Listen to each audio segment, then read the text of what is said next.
الله الرحمن الرحيم. الحمد لله وكفى وسلام على عباده الذين اصطفى أما بعد. أعوذ بالله من الشيطان الرجيم. بسم الله الرحمن الرحيم. قل إن كنتم تحبون الله فاتبعوني يحببكم الله.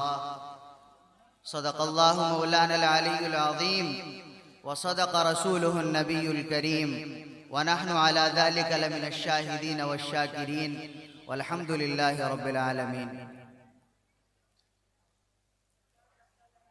ابھی حضرت ناظم اعلیٰ دامت برکاتہم کے چھوٹے صاحبزادے عزیزہ محمد اظہر نے چند اشعار پڑھے ہیں. مجھے بھی بہت پسند ہے، میں ان کو دوبارہ پڑھنے کی جسارت آپ حضرات کے سامنے کر رہا ہوں. تکرار کے عیوب کو اور عیب کو معاف فرمائے. تیری عظمتوں سے ہوں بے خبر، یہ میری نظر کا قصور ہے. تیری راہ گزر میں قدم قدم، کہیں عرش ہے کہیں طور ہے. یہ بجا ہے مالک بندگی، میری بندگی میں قصور ہے. یہ خطا ہے میری خطا مگر تیرا نام بھی تو غفور ہے. یہ بتا کہ تجھ سے ملوں کہاں، مجھے تجھ سے ملنا ضرور ہے. کہیں دل کی شرط نہ ڈالنا، ابھی دل نگاہوں سے دور ہے. محترم حضرات، علماء کرام، مہمانان اعظام اور سامنے بیٹھے ہوئے ہمارے بزرگ اور نوجوان احباب، ہمارے ناظم جلسہ حضرت مولانا قمر الزمان صاحب دامت برکاتہم نے ابھی اللہ کے نبی صلی اللہ علیہ وسلم کی سیرت طیبہ سے متعلق تفصیل کے ساتھ روشنی ڈالی اور یہ فرمایا کہ دنیا میں کسی ماں نے ایسا لال نہیں جنا جو جناب رسول اللہ صلی اللہ علیہ وسلم کی تعریف و توصیف کا حق ادا کر سکے. دیکھو، دنیا میں دو ہستیاں ہیں جن کی تعریف بیان کرنا کسی انسان کا کام نہیں ہے. ایک اللہ تعالیٰ کی ذات ہے اور ایک جناب رسول اللہ صلی اللہ علیہ وسلم کی ذات ہے.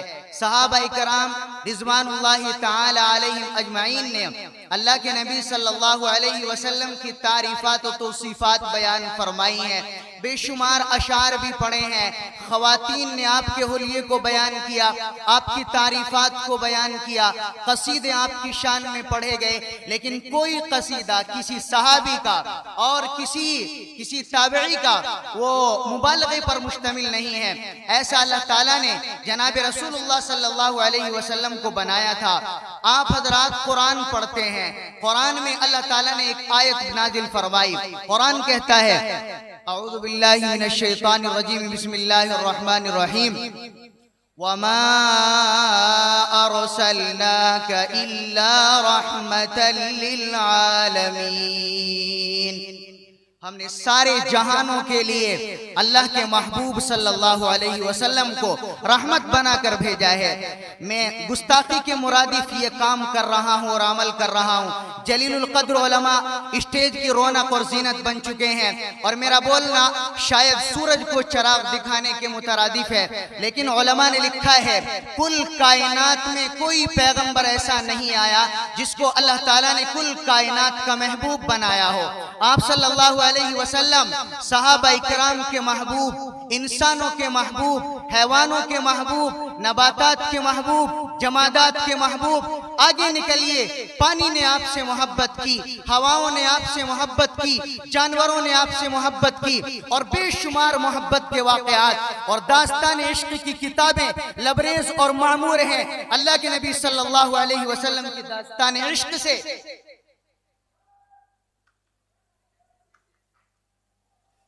بہت مختصر طریقے پر آپ حضرات ایک واقعہ سنتے جائیں. کیسے محبوب ہیں اللہ کے نبی صلی اللہ علیہ وسلم کے. ہجرت کا واقعہ سب جانتے ہیں. ابو بکر نے اپنے کندھوں پر بٹھایا اور غار پر لے کر چڑھے. غار ایسی ویسی غار نہیں، چوٹی پر لے کر گئے. غار سور پر جناب رسول اللہ صلی اللہ علیہ وسلم کو آج چڑھنے والا انسان، آج زائر غار سور، اگر غار سور کی بلندی پر پہنچنا چاہتا ہے اس کو آدھے دن کا طویل وقت درکار ہے. غار سور کی بلندی پر پہنچنے کے لیے ابو بکر نے کاندھوں پر بٹھایا. رات کا وقت ہے، سفر کی صعوبت اور غار کی بلندی اور صلابت اور پہاڑ کی صلابت اور شدت کے باوجود اپنے کاندھوں پر سوار کر کے ابو بکر چل رہے ہیں، چڑھ رہے ہیں، کبھی ادھر راستہ بدلتے ہیں، کبھی ادھر راستہ بدلتے ہیں، اس لیے کہ نشان قدم سے پہچانے نہ جائیں، نشان قدم سے پکڑے نہ جائیں۔ بالآخر اوپر لے کر پہنچے، ابو بکر نے اللہ کے نبی کو نیچے اتارا، فرمانے لگے یا رسول اللہ آپ یہاں تشریف رکھیں، کوئی روشنی کا نظام نہیں، کوئی دیا نہیں، کوئی چراغ نہیں، کوئی ٹورچ نہیں، موبائل کی لائٹ نہیں کہ اندر سے جا کر غار سور کو روشنی کا انتظام کر کے صاف کر دیا جائے۔ ابو بکر اندھیرے میں غار کے اندر گھسے۔ آج اس غار کے اندر بیٹھنا ایک عجیب بات لگتی ہے، ایک عقل کو نبھانے والی بات۔ کیسے انسانوں نے یہاں پر بسیرا کیا اور کیسے اللہ کے نبی نے یہاں تنہائی کی راتیں گزاری ہیں اور طویل وقت نبوت سے پہلے گزارا ہے۔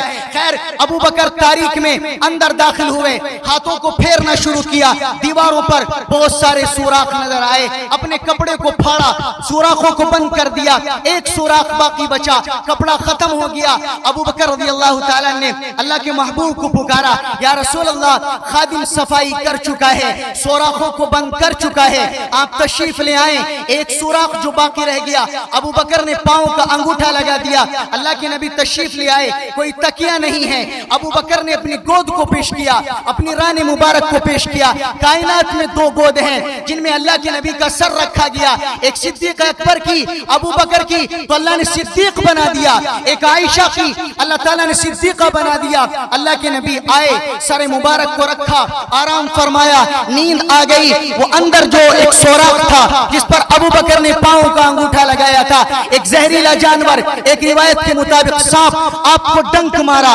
ابو بکر درد سے تڑپ اٹھے، کرب سے تڑپ اٹھے اور آنکھوں سے آنسو جاری ہو گئے۔ پاؤں کو ہلایا نہیں، حرکت نہیں دی۔ ابو بکر رضی اللہ تعالیٰ نے بالآخر آپ کی آنکھوں سے مبارک آنسو خاموشی کے ساتھ لڑکنے شروع ہو گئے اور اللہ کے نبی کے رخسار مبارک پر جا کے گر گئے۔ اس کو حضرت شاہ ولی اللہ محدث دہلوی رحمۃ اللہ علیہ نے بڑی عجیب بات فرمائی ہے۔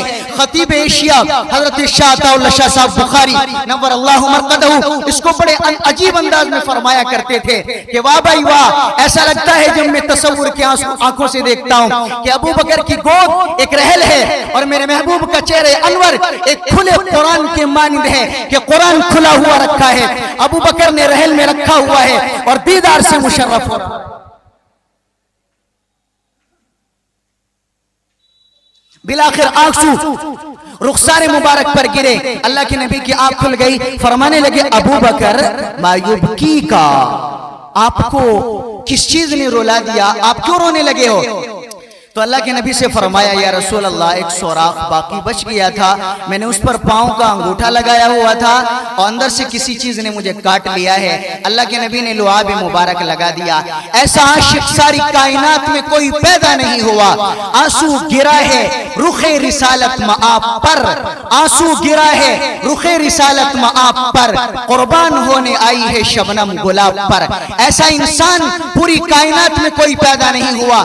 عمر رضی اللہ تعالیٰ ایک اماں نے اللہ کے نبی کی شان میں اشعار پڑھے اور رات کو گنگنا رہی ہے۔ حضرت عمر رضی اللہ تعالیٰ چکر لگایا کرتے تھے، دروازے کو کھٹکھٹایا، اماں دروازہ کھولو، اماں دروازہ کھولو۔ کہا کون ہے دروازے پر؟ کہا عمر امیر المؤمنین۔ کا اچھا عمر میرے دروازے پر رات کے وقت کیا کرنے آیا ہے؟ کہا دروازہ کھولو، کام بعد میں بتایا جائے گا۔ اماں نے دروازہ کھولا، حضرت عمر نے کہا، حضرت عمر جب اندر چلے گئے، اماں نے کہا چارپائی پر تشریف رکھیے۔ کہا نہیں بیٹھوں گا اس وقت تک جب تک میری تمنا کو پورا نہ کر دیا جائے، جب تک میری خواہش کو پورا نہ کر دیا جائے۔ کہا حضرت آپ بتلائے تو صحیح، میں قربان ہو جاؤں گی آپ پر۔ کہا آپ نے اللہ کے نبی صلی اللہ علیہ وسلم کی شان میں جو اشعار پڑھے ہیں ان میں آپ نے آخری شعر میں یہ کہا ہے کہ میرے محبوب، میرے آقا و مولا، میرے مولا، میرے خالق و مالک، میں نے جس کی محبت میں اشعار پڑھے ہیں مجھے کل قیامت میں اس کے ساتھ جنت میں جمع کر دینا۔ ترمیم کر لے اماں، یوں کہہ لے کہ میں نے جس کی محبت میں اشعار پڑھے ہیں مجھے اور عمر کو اس کے ساتھ جنت میں جمع کر دینا۔ عثمان نے دعوت کی، اللہ کے نبی اپنے گھر سے دولت قضے تشریف لے چلے عثمان کے گھر، عثمان پیچھے پیچھے اور قدم مبارک کو گنتے جا رہے ہیں، نظر اوپر نہیں اٹھاتے۔ صحابہ نے کہا عجیب عاشق ہے، عجیب کام کر رہا ہے۔ قدم مبارک کو گنتا جا رہا ہے، کیا کام ہے اور کیسا مسئلہ ہے؟ کہنے لگے اچھا آج اس قدر معظم اور معزز ہستی میرے گھر مہمان بننے والی ہے، میں نے قسم اٹھائی ہے، میں نے حلف اٹھائی ہے اپنے مبارک مکان سے میرے مکان تک لے کر جتنے قدم اٹھائیں گے ایک ایک قدم کے بدلے میں ایک ایک غلام آزاد کروں گا۔ علی نے کہا لا ارا قبلہ ولا ارا بعدہ، آپ سے پہلے ان آنکھوں نے کوئی نہیں دیکھا، آپ کے بعد کوئی نہیں دیکھا۔ ایک صحابی رات مفکر ملت نے بیان کیا، عبداللہ بن زید بن عبد ربہ اپنے کھیت مبارک کام کر رہے ہیں، کدال ہاتھ میں ہے، آپ کا بیٹا آیا کہنے لگا ابو جان اللہ کے نبی چلے گئے، ہمیں چھوڑ کر چلے گئے۔ تو انہوں نے کدال نیچے رکھی، ہاتھ اوپر اٹھائے، اس کو شاعر نے کہا ہے چھین لے مجھ سے نظر اے جلوے خوشروئے دوست، چھین لے مجھ سے نظر اے جلوے خوشروئے دوست، میں کوئی محفل نہ دیکھوں اب تیری محفل کے بعد، اے میرے مولا میری آنکھوں کو سلب فرما لے، بینائی کو ختم فرما دے۔ بچوں نے عشق کیا۔ ایک صحابی رسول حضرت عبد الرحمن بن عوف، ان کا بھی رات تذکر آیا، بڑے مالدار صحابی، جنگ بدر، عجیب میدان بپا، ادھر معوذ ادھر معاذ، کہنے لگے ادھر جوان ہوتا تو میں کھل کے حملہ کرتا، ادھر جوان ہوتا تو میں کھل کے حملہ کرتا، لیکن ادھر دیکھا تو بچے نظر آئے۔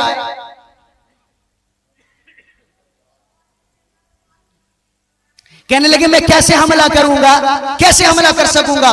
تو معوذ اور معاذ نے سوچا شاید ہمیں کمزور سمجھ رہے ہیں، تو حضرت عبد الرحمن سے سوال کیا چچا جان ابو جہل کو بتائیں، کم بخت ابو جہل کو بتائیں کہاں ہیں؟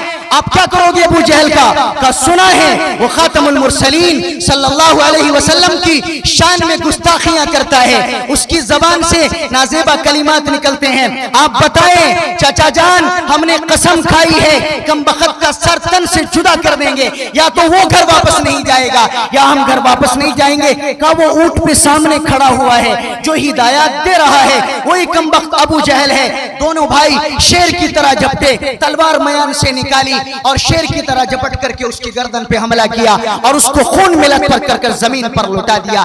ایسا عشق کیا۔ ایک بچی اسما، ابو بکر کا پورا گھرانہ ہجرت کے موقع پر میرے نبی کی خدمت میں اہلیہ کھانا بناتی ہے اور آپ کی بیٹی اسما غار سور تک کھانا لے جاتی ہے۔ آپ کے بیٹے عبد الرحمن سارے دن مکے کے حالات کا جائزہ لے کر رات کو غار سور میں آپ کو حالات جا کے سناتے ہیں۔ آپ کے غلام فہیرہ سارے دن بکریاں چراتے ہیں، دودھ جا کر کے غار سور میں پیش کرتے ہیں۔ اسما کو ایک دن ابو جہل نے پکڑ لیا، کہا اسما کہاں تیرا باپ ہے؟ جہاں تیرا باپ ہوگا وہیں محمد عربی ہوں گے، بتا تیرا باپ کہاں ہے؟ تو اسما نے کہا ابو جہل معلوم ہے، جھوٹ نہیں بولوں گی، مجھے معلوم ہے میرا باپ کہاں ہے، یہ بھی معلوم ہے آقا مدنی کہاں ہے، میرے محبوب کہاں ہے، لیکن نہیں بتاؤں گی۔ ابو جہل نے کمبخت نے تھپڑ مارا اور وہ معصوم بچی زمین پر گری، سر چٹان پر لگا، خون کا فوارہ نکلا، وہ کھڑی ہو گئی، بالوں سے پکڑ کر ابو جہل نے کھڑا کیا، کہا بتلا دے تیرا محبوب کہاں ہے، آقا مدنی کہاں ہے، بتلا۔ حضرت اسما نے کہا یہ ایک ننھی سی جان ہے، اس کو تو لے سکتا ہے، تیرے اندر طاقت ہے، تیرے ہاتھوں میں زبردست طاقت ہے، لیکن اس بچی کے ایمان کا اندازہ شاید ابو جہل کی پوری جمعیت نہیں لگا سکتی کہ ایک بچی اپنے محبوب کے بارے میں اپنی جان گوانا تو گوارا کر سکتی ہے لیکن محبوب کا پتہ بتانا گوارا نہیں کرے گی۔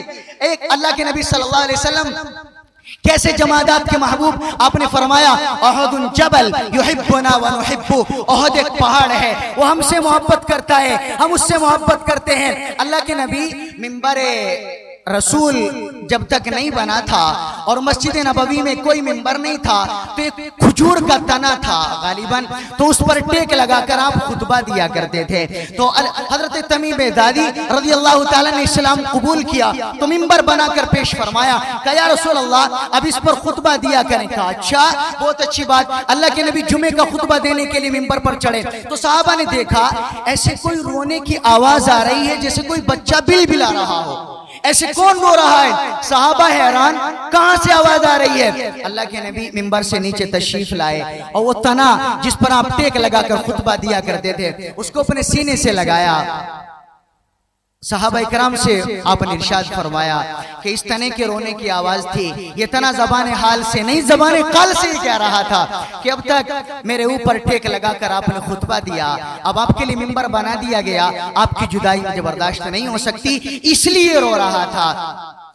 حضرت ابو بکر کے گھر 2 پتھر تھے، ایک کا نام تھا متکلم، ایک کا نام تھا متقی۔ اللہ کے نبی جب ابو بکر کے گھر آتے تھے، ایک پتھر آپ کو سلام کرتا تھا، ایک پتھر سے آپ ٹیک لگا کر بیٹھا کرتے تھے۔ ایسا عشق جانوروں نے اللہ کے محبوب سے عشق کیا۔ ایک اونٹ والا آیا، کہنے لگا یا رسول اللہ میں اپنے اونٹ پر سامان لاد کر یہاں سے وہاں لے جاتا ہوں، لیکن عجیب اونٹ ہے، میں کھانے دانے کا خیال رکھتا ہوں، چارے کا خیال رکھتا ہوں، اور رات کو جب میں لیٹنے کے لیے جاتا ہوں اور سو جاتا ہوں تو عجیب غمناک آواز نکالتا ہے، یا رسول اللہ میں اونٹ کی شکایت کرنے کے لیے دربار رسالت میں حاضر ہوا ہوں۔ تو اللہ کے نبی نے فرمایا مدعی کی بات سن لی گئی، مدعی کی بھی تو بات سنی جائے گی نا، اونٹ کو برا کر لاؤ۔ اللہ کے نبی نے قاصد بھیجا، علماء نے لکھا ہے اونٹ انتہائی ادب و احترام کے ساتھ چلتا ہوا آیا اور آ کے ایسے بیٹھ گیا جیسے قاعدے میں بیٹھا جاتا ہے، جیسے تحیات میں بیٹھا جاتا ہے، اور بیٹھ کے اللہ کے نبی نے فرمایا کیوں بھائی تیرا مالک تیری شکایت کر رہا ہے، کیا تم غمناک آوازیں نکال کر اس کی نیند کو خراب کرتے ہو؟ کہا یا رسول اللہ مالک بالکل صحیح فرماتا ہے کہ میں غمناک آوازیں نکالتا ہوں، لیکن یا رسول اللہ دلیل تو سن لے، اس نے اپنا معاملہ آپ کے سامنے پیش کر دیا، میرا معاملہ بھی تو سن لے۔ یا رسول اللہ یہ دن کے تھکے ہوئے آتے ہیں، رات کو مغرب کی نماز کے بعد بستر استراحت پر آرام کے لیے لیٹتے ہیں، مجھے ڈر ہوتا ہے کہیں نیند غالب نہ آ جائے، کہیں اللہ کا فرض نماز عشاء چھوٹ نہ جائے، اس لیے میں اللہ سے ڈر کر کے غمناک آوازیں نکالتا ہوں کہ میرے مالک اٹھ جا، اپنے مالک کے حکم کو پورا کر لے، کہیں ایسا نہ ہو عشاء کی نماز قضا ہو جائے اور اللہ کے دربار میں مجھے بھی طلب کر لیا جائے کہ تو اس کے پاس بیٹھا ہوا ہوتا تھا، کیا تو نہیں جگا سکتا تھا اس کو؟ اس لیے یا رسول اللہ میں اس لیے غمناک آوازیں نکالتا ہوں۔ ہرن کا واقعہ، پانی کا واقعہ، چیل کا واقعہ، سانپ بچھو کا واقعہ، ایک ایک واقعہ ایسا ہے جو اللہ کے نبی صلی اللہ علیہ وسلم کے ساتھ کل کائنات کی ایک ایک اشیاء کی اعلیٰ درجے کی محبت اور شدت کی غمازی کرتا ہے، اور جیسا کہ اللہ تعالیٰ نے حکم بھی دیا ہے۔ ہمارا وقت بھی شاید پورا ہو چکا ہے۔